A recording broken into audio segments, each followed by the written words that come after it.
All right. Well, good evening, everyone. Welcome to Atlantic High School. On behalf of Principal Sandra Edwards, who cannot be here tonight, I'm filling in. My name is Mike Burke. I'm the superintendent of Palm Beach County Schools.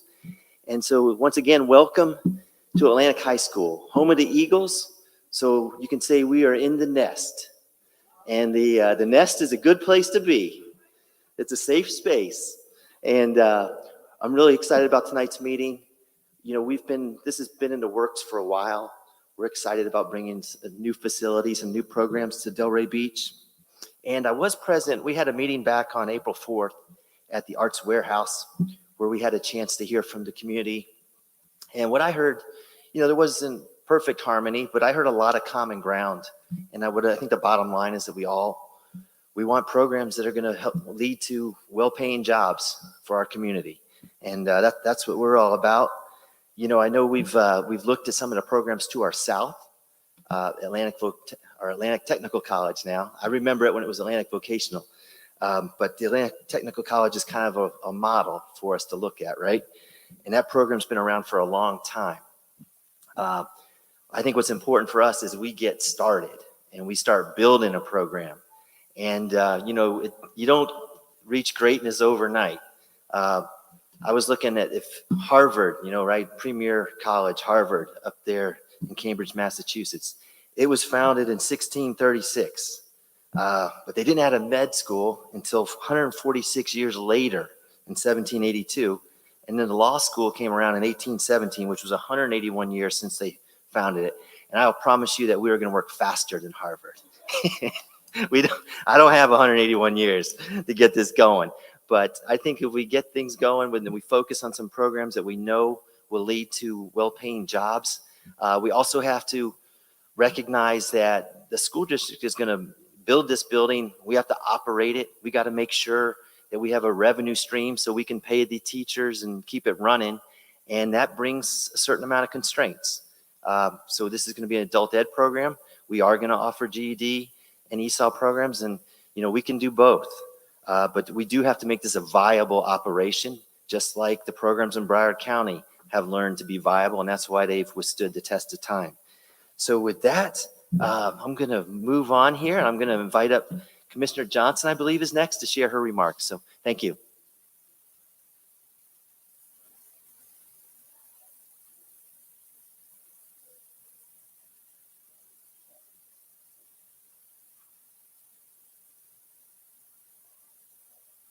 For short people. I'd just like to thank each and every one of you. I was hoping that the building would be overflowing with enthusiastic people, but I had to keep in mind, this is the summer.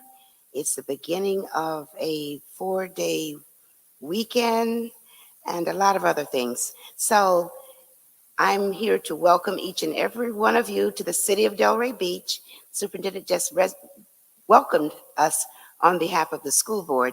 And I'd like to thank them for opening up this facility and allowing us the comfort and all of this technological gadgetry that we've not had in some of our previous meetings. So thank you and welcome, and please participate. We do want to know what you think. We do want to know what your ideas are. Thank you.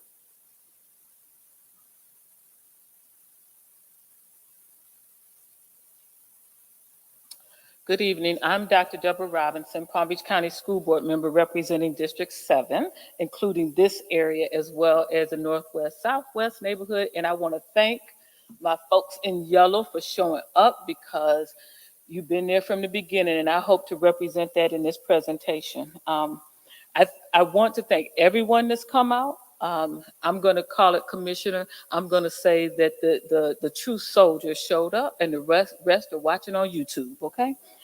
So before I forget, I want to thank some other folks for making this happen. So I need to thank Tony Lynn Bellata, who is the board secretary and who gets really upset when I start putting PowerPoint presentations together because they're not formatted correctly. So I want to thank Claudia Shea and her entire staff from the Education Network. And a special thanks to Andrew Ruiz and the elves, okay? Elves in the back, y'all, making it happen, because we're doing new things. because despite, you know how they say you can't teach an old dog new tricks, well, you can't. It just take a minute. So we're learning some new tricks tonight. So it's going to be a little bit different than meetings in the past. And so now we're going to go ahead and move forward. Okay, wait. You keeping up with me? Okay, there we go. Thank you, Commissioner, to give our purpose.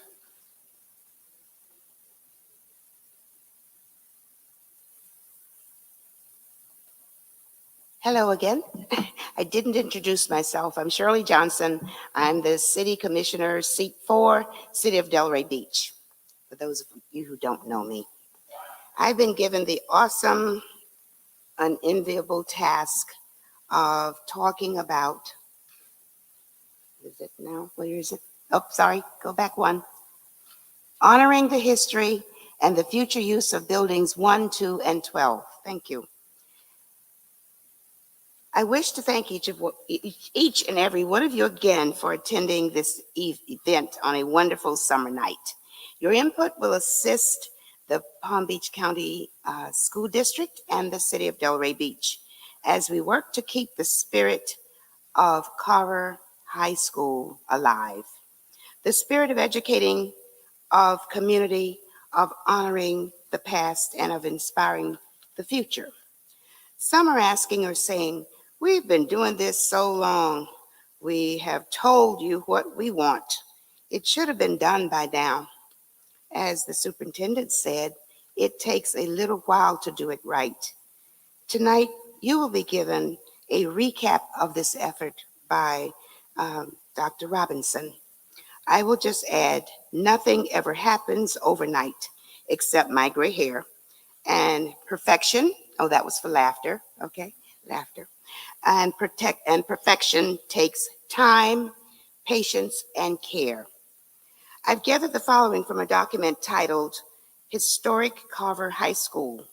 I encourage you to read it. It's on the website of the city's website. If not, contact me and I'll make sure that you can get a copy or a link to it because it's most powerful and informative.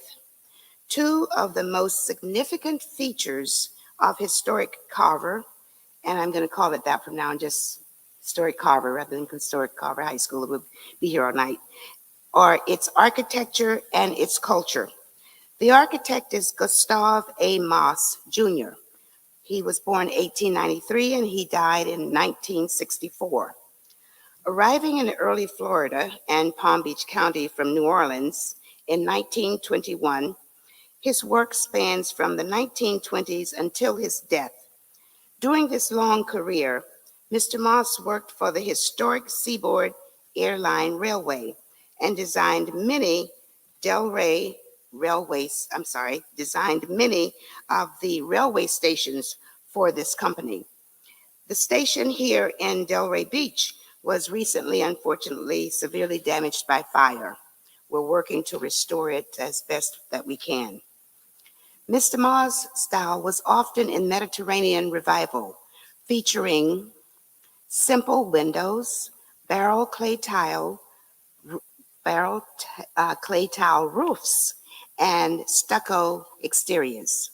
You can see how he influenced the designs of Florida's homes and businesses of that era. If you go to Bankers Row, you might see some of the houses that have those styles.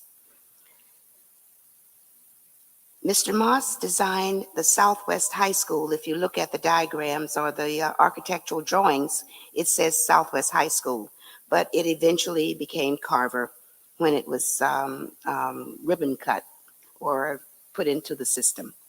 Probably he designed it in 1956 or 1957. This was late in his career. As I said, he passed in 1964.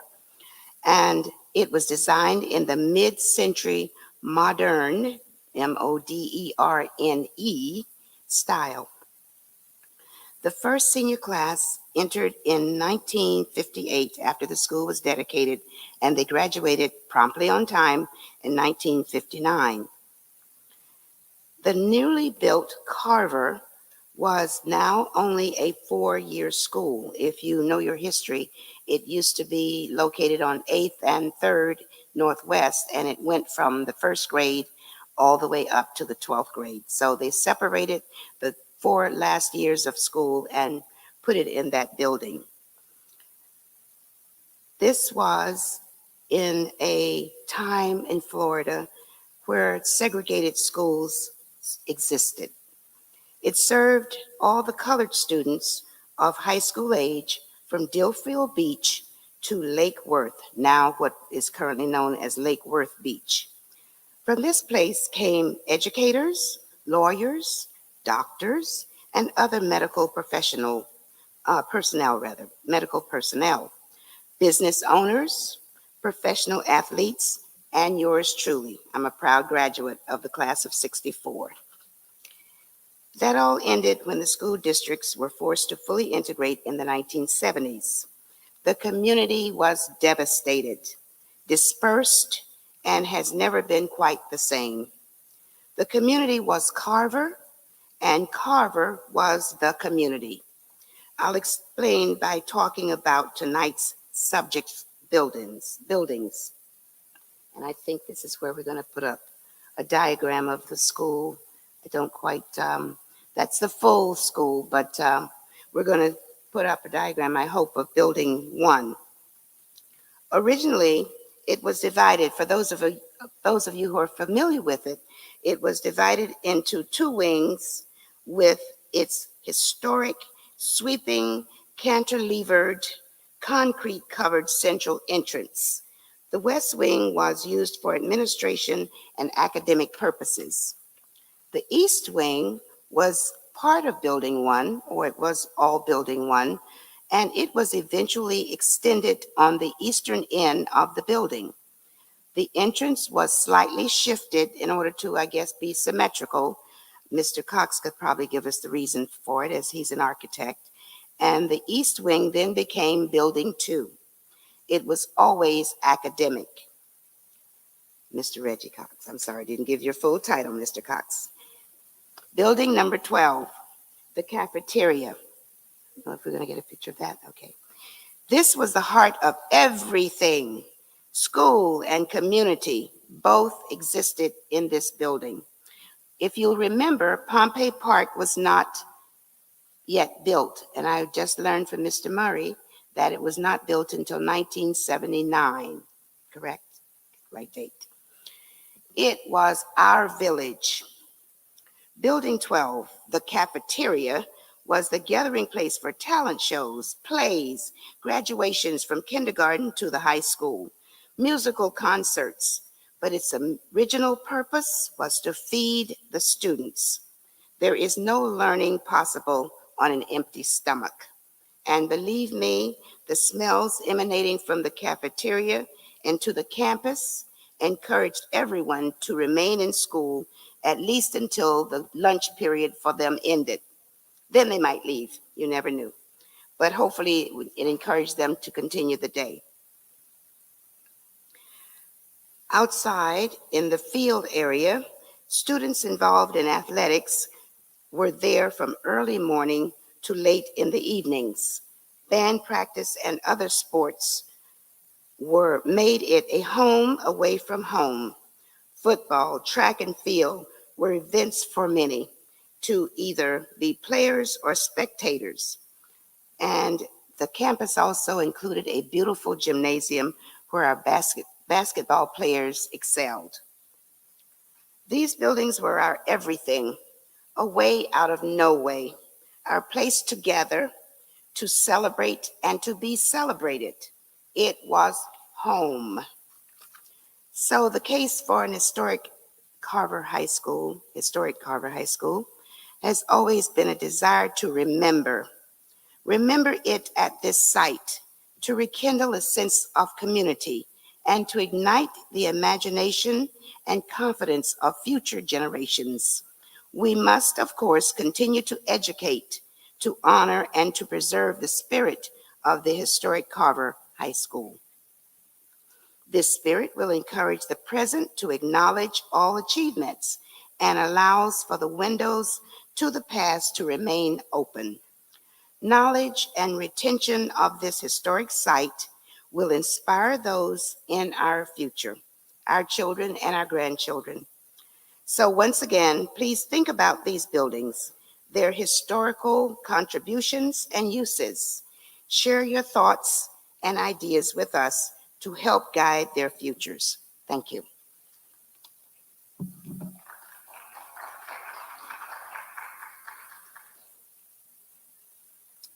And so now I would like to offer a moment for a school board member from District 4, Erica Whitfield, to say a few words.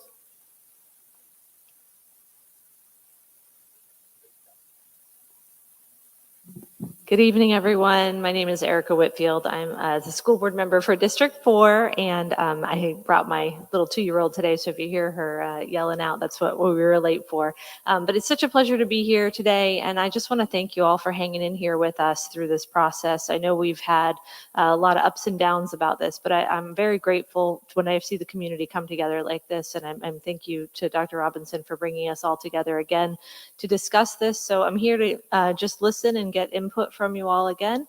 And I'm hopeful that we can come to a resolution and really create something that's going to be meaningful to the community. That's really what we're here for and why I really wanted to be here this evening. So thank you so much for having me, and I look forward to your input. Thank you.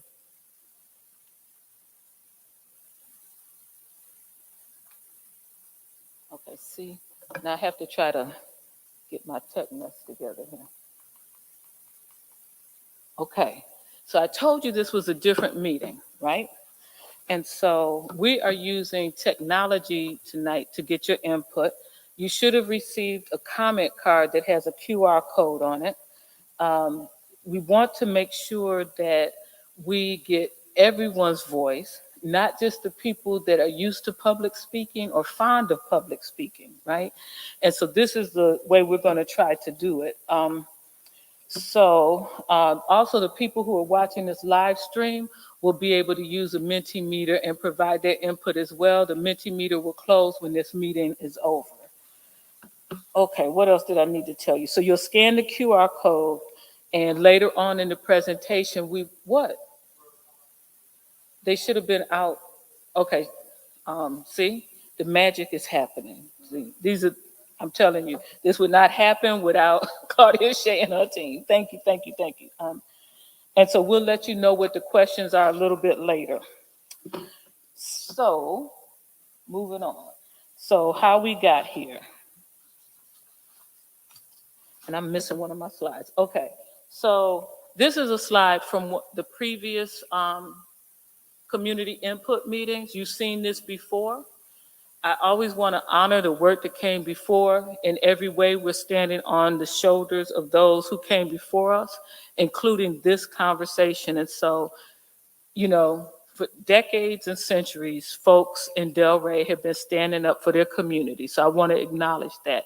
In 1995, you know, there was a West Atlantic redevelopment plan, which was amended in, I can't see, 2001. Okay. And then 2002 was the downtown. Oh, I guess I need to figure this out. Okay, 2002, the downtown neighborhood plan. 2003, the Southwest Area Neighborhood Redevelopment Plan. The 2012 Work Needs Assessment. And in November 17, the Set Transformation Plan was presented to the CRA. And then in November of 2016, the voters of Palm Beach County, thank you a lot, approved the 1-cent sales tax. This half penny was allocated to address backlogs and maintenance, and a few construction projects, and approximately $10,000 was allocated for improvements at Delray Full Service Center. So we started having meetings, right?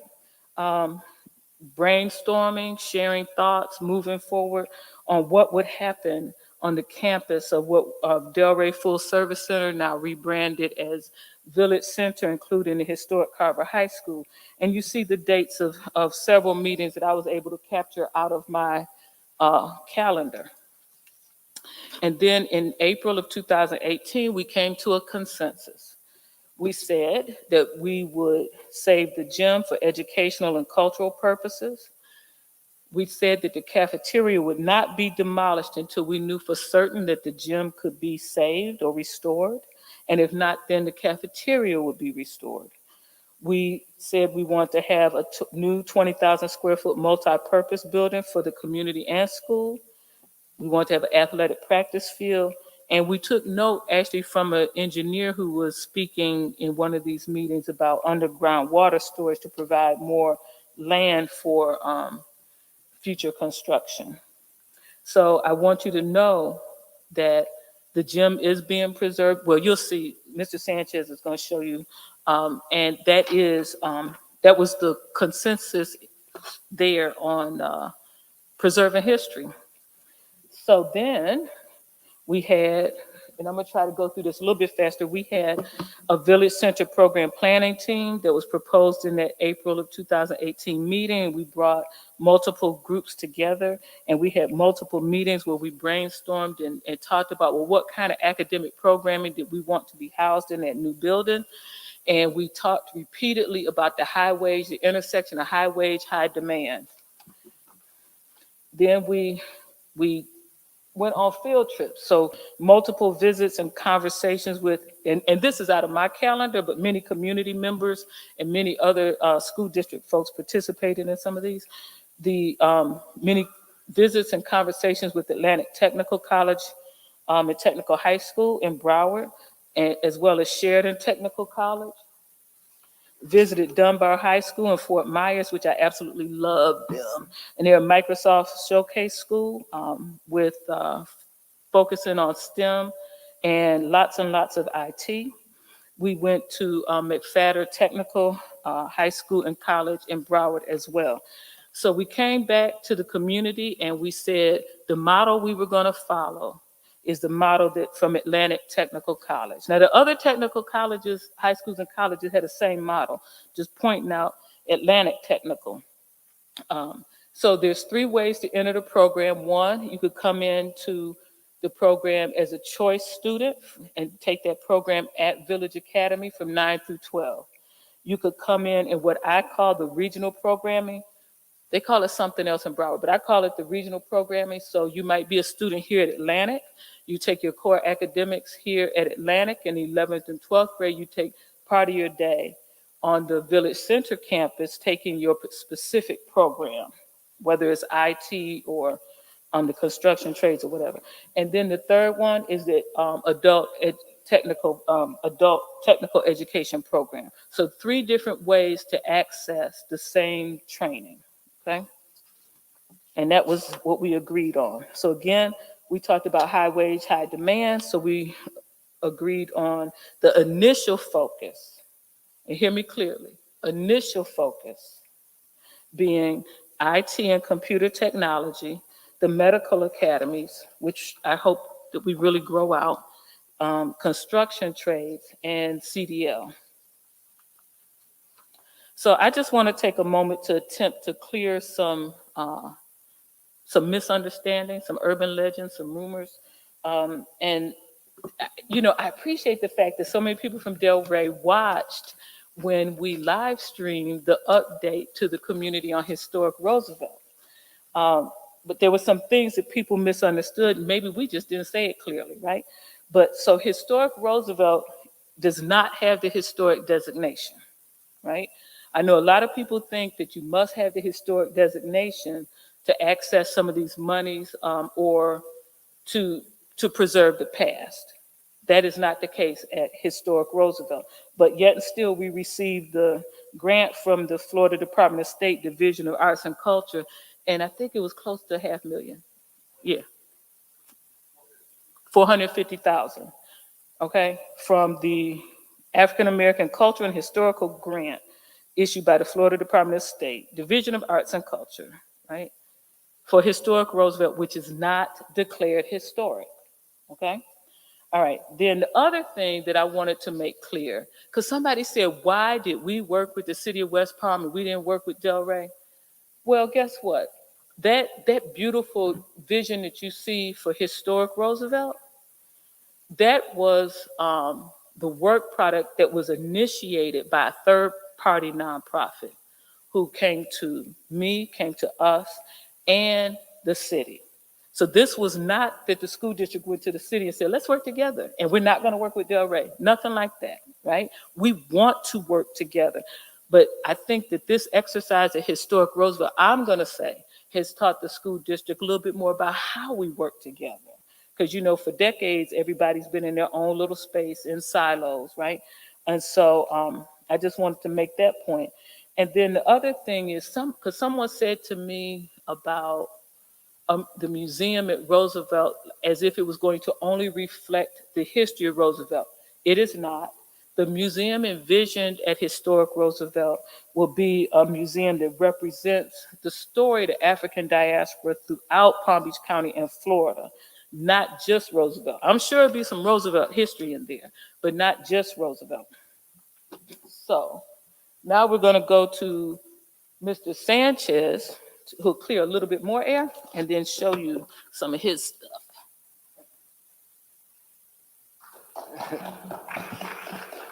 Thank you, Dr. Robinson. So you've been seeing on the screen over here to my right and to your left some images that have been cycling through, and I'm going to talk about some of those in some little bit of detail when we go through a couple of more things. But a couple of things I've been asked to identify and kind of clear up as well is the issue about how we came about with the design of the Village Center project that's ongoing right now. We do have to get Department of Education approval for our projects. We have to go through what's called a plant survey, and every project we do has to be survey recommended by the state. So if the state doesn't support it, they don't allow us to build it. We currently have more capacity in Palm Beach County at the high school level, and actually at all levels, than we have students. So when you have that, the state says, oh, you got to put a brake on doing construction until you catch up with your capacity. So in order to move forward with the project at the Delray campus, at the Carver campus, we had to make this, or continue it really, as a adult education program. It currently is an adult education program, but we could not build another 20,000 square foot building on that campus and say it's going to be for high school purposes. We had to say it's going to be for adult education, and it is adult education. And as was explained before, we can allow high school students to participate in programs there, but it's primarily a high school adult education program with at least 51% of the space dedicated for adult education. The next point I wanted to bring up also is the space that's available for programming, because I know there's some concern about within the 20,000 square feet, well, how much of it is it really going to be used for career programs? I'm going to talk about a little bit about that. And then I want to clear up some things about the flexibility of the classroom. So when we present to the state, we have to demonstrate that, again, this is a adult education program. So a lot of the labels that we use on the drawings said GED or ESOL and things like that. But that's to demonstrate what the rooms are used for primarily, but that doesn't mean that they exclusively have to be used for those purposes. So this is just the overall campus look. So just to make sure everybody has orientation. So north is on the top of the page. Building 1 is the oldest original building. Building 2 that was added on, and building 12, which is the cafeteria building. This is the brand new 20,000 square foot building that's being added in the gymnasium that's being renovated. These other buildings that are hashed out are buildings that were demolished. So this is a rendering of the new 20,000 square foot building where most of the programs are going to be taking place. And this is the floor plan of that building, this 2-story building. All right, so on the left-hand side, you see the first floor. You see, yes, there is a sizable administration area, but there's space for information technology. There is a construction program that's going to start out with HVAC and electrical, and it can be expanded to other areas as well. There's the integrated education and training space. There's the health sciences. These rooms were previously labeled GED or ESOL, but they're really flexible spaces that can be used. They're regular classrooms, and we could teach a variety of things in here. And you see additional space for information technology. So I just wanted to point out again, we have on the first floor is the construction. And I put this asterisk in here because we received a letter from the Greater Delray Beach Chamber of Commerce about their recommendations for programs. They recommended construction. We do have construction currently. And then information technology, they recommended a couple of programs, including artificial intelligence technology, software, and coding. We currently have planned web technologies, multimedia technologies. Again, these technology spaces and the programs they're going to be taught in there are flexible. They will be adapted to the demands of the public, the demands of the students, and the demands of the opportunities for them to have careers afterwards. So there's definitely flexibility in there. This is the gymnasium building that's being renovated. And the floor plan of it, again, I just want to point out that we have flexible spaces in here. So we have rooms that are available in here that can be used for a variety of things. We do have testing lab in here. We are going to plan on using it for career as well as language and literacy, so ESOL, GED. But there's going to be other things that could be used for those because those are general classroom spaces and they're sizable spaces. You see, we have the space for the historic interpretive room up there that we have some artifacts in there. And we have this big multi-purpose space. And that big multi-purpose space can be used for a variety of events, including community events. If alumni want to go back in there into their old school and have an old school dance, or have their sons or daughters get married in there, whatever the case may be, that space is available for it. But I wanted to include a couple of pictures in there, which things that you can do in that kind of a space. So there's been talk about having robotics in there. And when you have an open space like that, you could bring in kind of robotics programs and robotics competitions and things like that. You can hang things from the ceilings, such as this, and you see carts on wheels and chairs that can move around. So you have that flexibility in that space that you could do all those kind of things. So I want to make the point here is I want to make sure that everyone understands that there's flexibility in here and the programs are going to grow. As Mr. Burke said early on, as we get into this, the programs will grow and adapt and change as the need requires. Also, there's been talk about automotive program. We don't think that gym space or that space is perfect for automotive, but we can have automotive classrooms. We can do, as we point out here, we can use one of these classrooms for automotive, or as a teaching classroom, and one of them for robotics, and use the common space. But we think it makes a lot of sense. We understand there's a number of dealerships here that already have the built space where we can have the practical experience, and we could take the students, do their classroom space here, and then go to the shops for any one of the automotive dealerships, and then have the students do hands-on training at that location. So that would be our recommendation. Here you see, I want to point out, we do have 8 portables that are going to go out there, modular classrooms that are scheduled to go out there. One is going to be used for cosmetology, and others going to be used for other programs, more IT related, more training, more things to get students ready for the workforce. And this is the artist's rendering of what that space would look, that area outside of those modular buildings would look like. But I wanted to include another slide in here as well to show that this doesn't have to be that stale gray walls or beige walls, whatever it can be. It could be activated and alive with murals and stuff like this. You see some of this around Delray Beach already.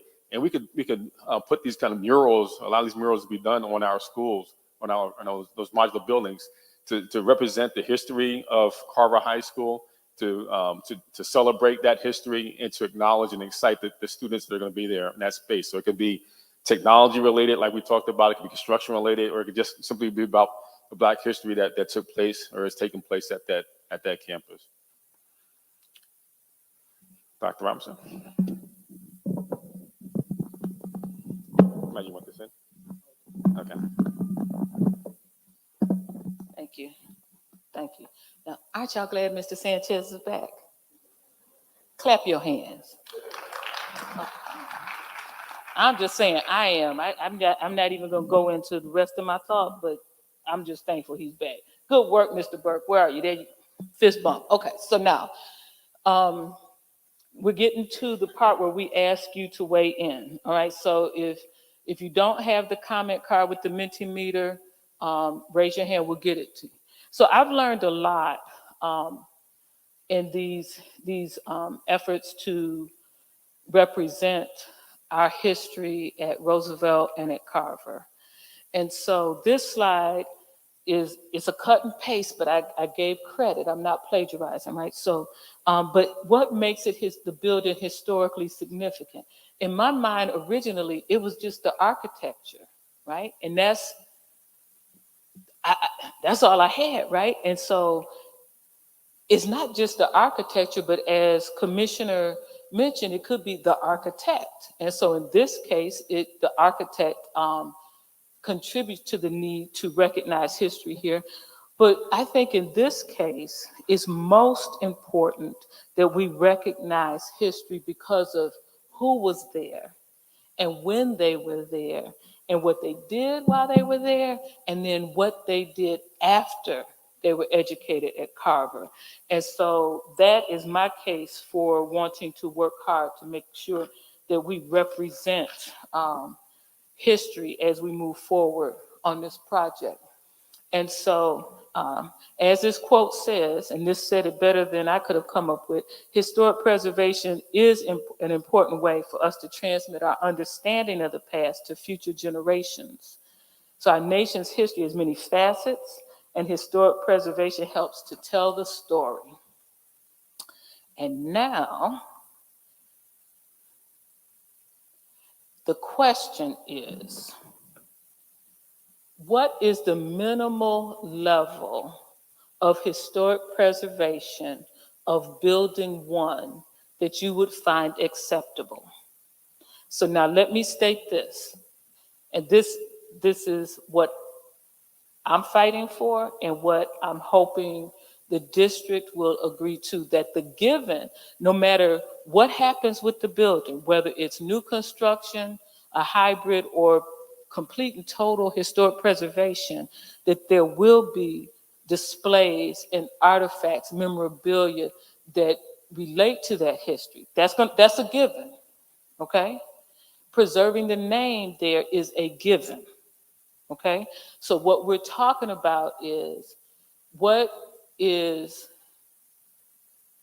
whoever's going to do, I don't know who's going to do it, but when it's time to prepare that building for future use, is it good with you if it's new construction, total new construction, maybe replicating the original building, or a hybrid, which is what the plan is for Historic Roosevelt, where particular portions of the building that are deemed representative or iconic would be preserved, but the rest is new construction. Or 3, complete preservation as much as possible, because you still have to bring it up to code, you still have to make it ADA compliant and so forth, right? And so those are the things, if you would do your Mentimeter, if you would, yes.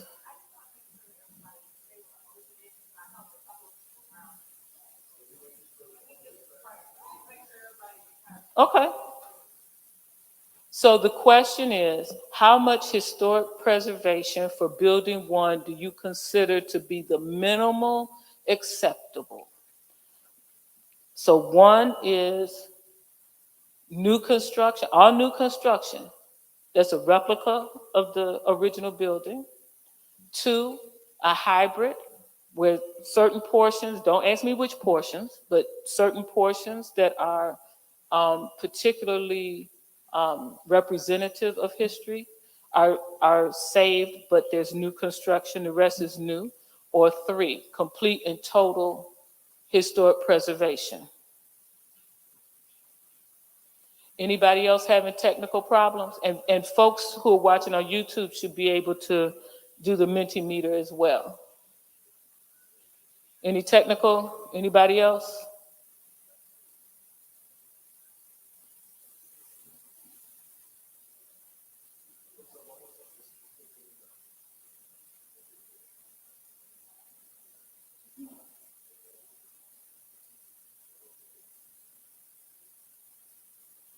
So brand new process, working out the bugs. Okay.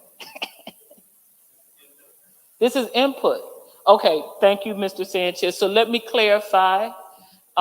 It was actually on Commissioner's slide, but we're we're getting input. This is not decision making, okay? So when Commissioner Johnson and I decided that we wanted to host such a meeting, it was to get the input that will be the record not only for school district staff and city staff, but future elected officials, okay? So if everybody in the room said, come on down and say what you got to say. If everybody in the room said you wanted complete historic preservation, that at some point in time, we might end up having another conversation about how do we possibly get there. I don't know. But this is not about the barriers. This is about what the minimal level of historic preservation you would consider to be acceptable. Come to the microphone. Sorry. This is related to building one. If we could, if the elves could, okay. This is building one? It's right here, right here. No, I meant the picture, if we could bring Oh, up you the want picture. picture of building one? Yes, could we, is Okay. there, I get it. I'll back.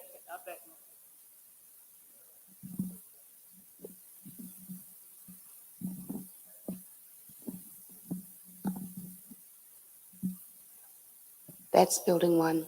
It would be the building as you're entering from the north to the south. It would be the one on your right-hand side. Right. Yeah. The old administration that would be right next to the cafeteria. Is that answering everyone's question? It's historic, the whole thing. Two-story. He said Two-story, yes, I'm sorry. okay. Thank you.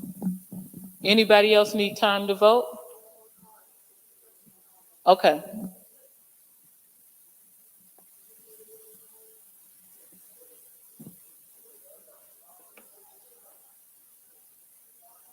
Okay, Elf. So the lesson learned is we'll tell them to log on at the beginning of the meeting. Okay.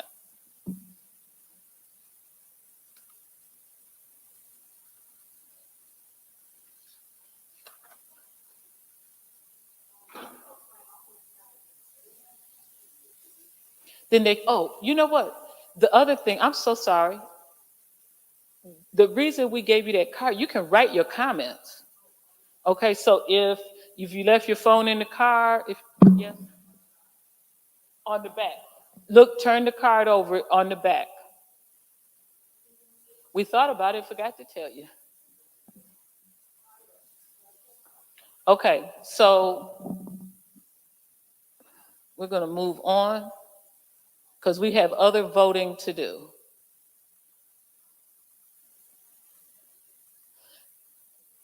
And actually, if you think of something after we move to the next question, if you think of something on the first question, write it on the back of your card.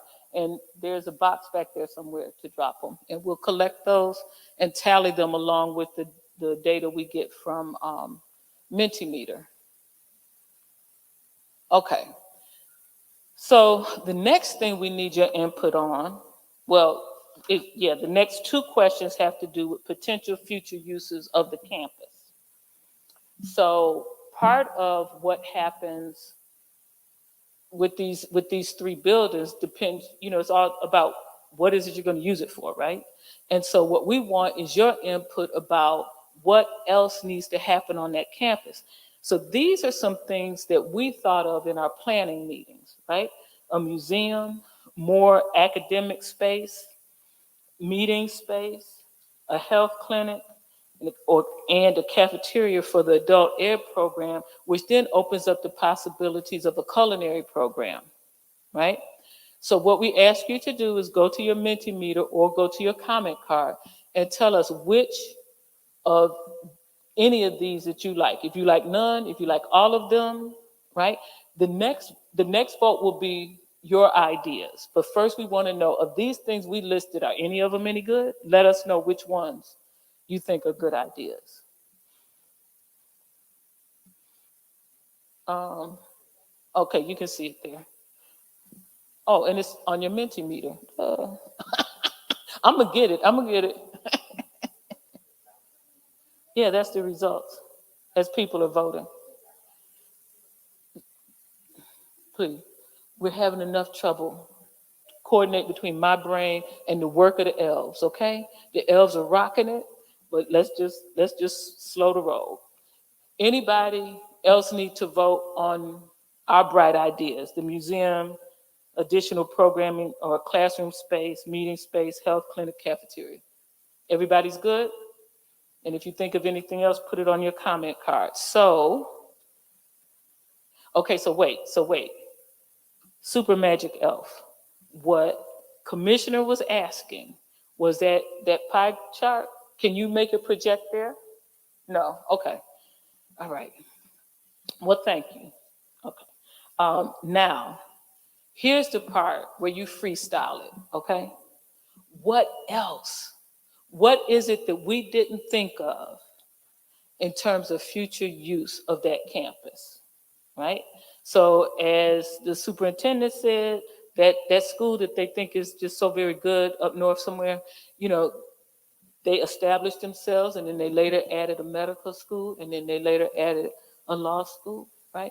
What is it that you want to see added, right? That was not a shout out to the Rattlers, okay? Okay, that was a shout out for Howard. Okay, you know that, right? Okay, so just want to be clear. Okay, so please, okay, and I see you're doing it. You're doing it. Commercial kitchen incubator, technical college. Okay, so let me say, whoever said technical college, that's part of the plan. When we talked about that model, copying Atlantic Tech, that's not programming as much as that is structure, in my way of seeing it. But anyway, but yeah, but that's good. That's good. That's good. So yeah, please, all your input. Okay, okay. Stop worrying about names and educate our children. Okay. All right. Whoever said that, talk to me afterwards. Okay. Okay. This is good. Yes. Who's talking? Read them out loud. Technical college, performing arts venue, academy classes that reflect the workforce needs of the community. Okay, wait, it was a commercial kitchen there, social justice institute, environment science solutions, green blue industry, social justice solutions, commercial printing, visual arts, grocery store, access to fresh and affordable food, career technical school, wellness and exercise class, technical college, project-based learning. Okay, ESOL and GED focused job training center, community program for teens, after school, I think that is music engineering. Okay, I bet you I know who said that. Okay, performing arts, community leadership academy, technical high school, industry certification classes. Okay, keep it coming, y'all, keep it coming.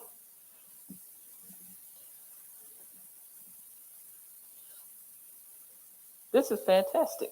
Developing entrepreneurs, farming and greening garden space, cooperative economics learning, a band room for village, hydroponic gardening, cybersecurity academy, after school program, science institute, not just technology, but actual science, marketing and business programs and entrepreneurship, to inject new business ideas and hands-on applications to the business community, building from within.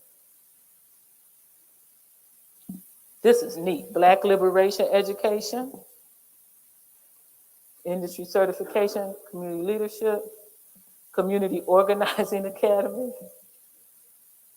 financial classes, technical high school, technical college, clean manufacturing, culinary arts, agriculture. This is fantastic. Keep it coming. Keep it coming. Who has the time? What time is it, Commissioner?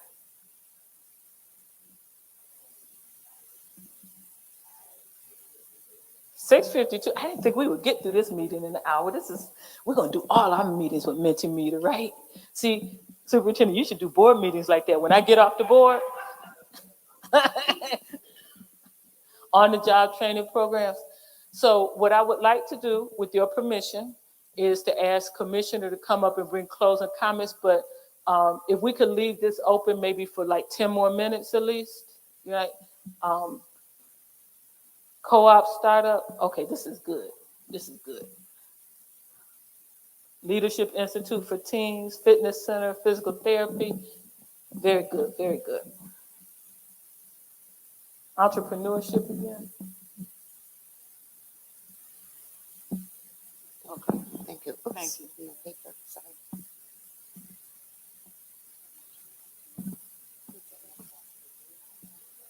Closing, okay.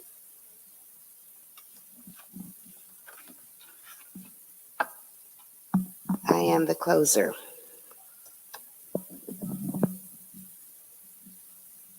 I have ending on my paper.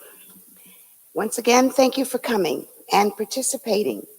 I had hoped that we would not be under 2 hours, but here we are just about under an hour. I'd like to thank each and every one of you once again for coming out. May I ask you to give yourselves a round of applause? Because a lot of people have been discouraged, and it's the summer, and who wants to come and sit and talk about historic Carver High School Village Center? We do. I'd like to personally thank also, because of the information I had to do, Miss Paula Newman Rocker of the Carver High School Historical Preservation Society. I wish she'd shorten the name and just make it Historic Carver High School, make it easier for me to remember and how to say it. Mr. Price Patton with the Historic Preservation Board, the City of Delray Beach, and the Palm Beach County School District Board, and the superintendent. I'd like to thank and his staff and all the elves with all this magical technological stuff. Maybe we can have Mr. Moore, who's also in the audience, talk with some of them so we can bring it to the city. But please allow me the opportunity to acknowledge and show appreciation for the service of District Miss Whitfield, District 4. Thank you for coming, even though this is not your district. And especially, I'd like to allow me the opportunity to acknowledge and show appreciation for the service of our Board District 7 representative, Dr. Deborah Robinson. Would you please give her a round of applause? She's applauding herself. Dr. Robinson has dedicated 22 years of her life to this position. And she will be retiring this November, in case you haven't heard. In full disclosure, we are Howard University alumni, and I had to,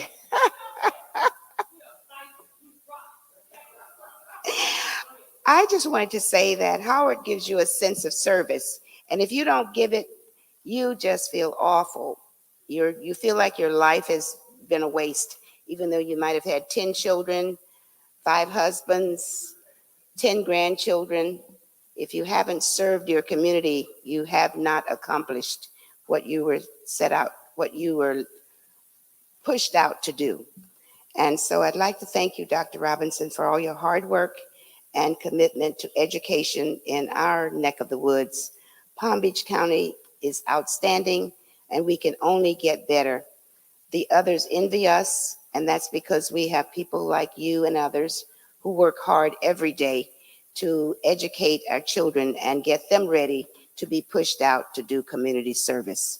So once again, thank you all for coming. Please give yourselves, oh, I'm sorry, we have a question. Yes, Mr. Reggie, Mr. Cox.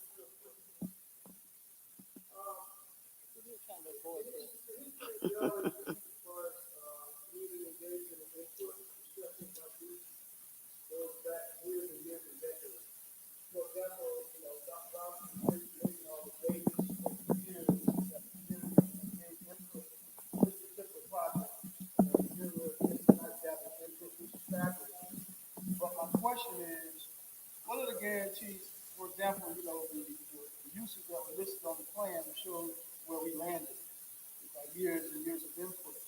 So what are the guarantees we have tonight that that Village Academy, part of the program for the students, I have a child going to Village Academy this fall in eighth grade. So far as that technical college and concept that we want to see those students be able to grow into for their future, what are the guarantees that they'll be able to use this facility? Because see, in Delray, there's a pattern where we give input and then it gets to the commission, and in one vote, and you will, years and years.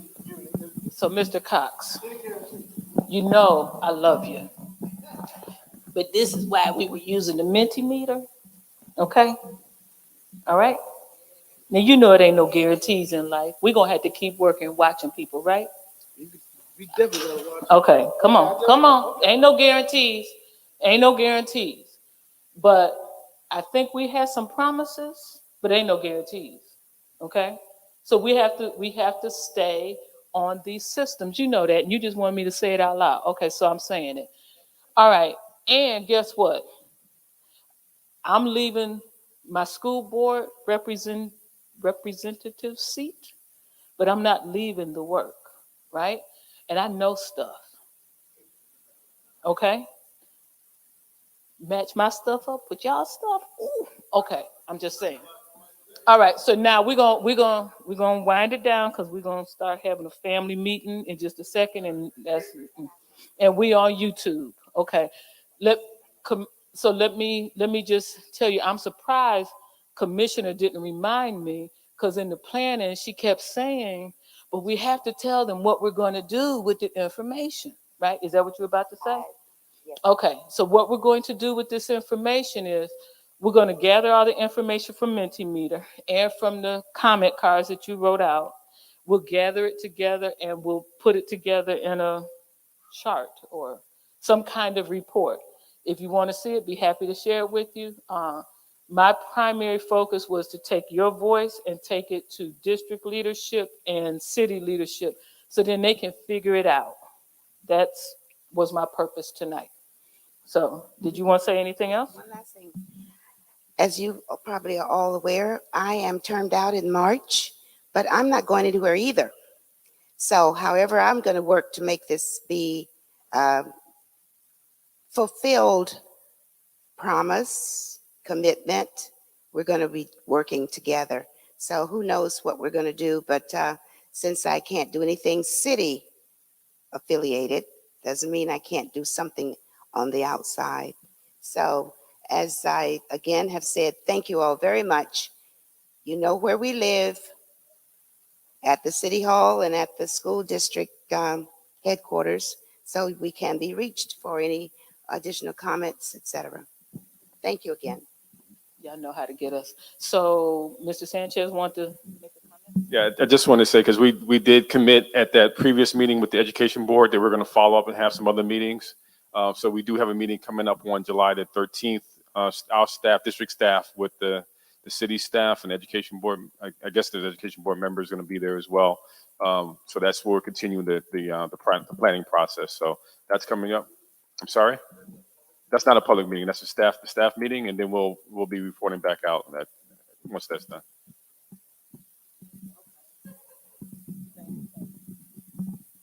Okay, so we will follow up on that. Okay. Um, okay, because I am being nice, and I want to thank everyone for coming out this evening. Um, thank you again to the elves. I'm just telling you, y'all rock, y'all rock. So, would y'all show some love to the elves, please?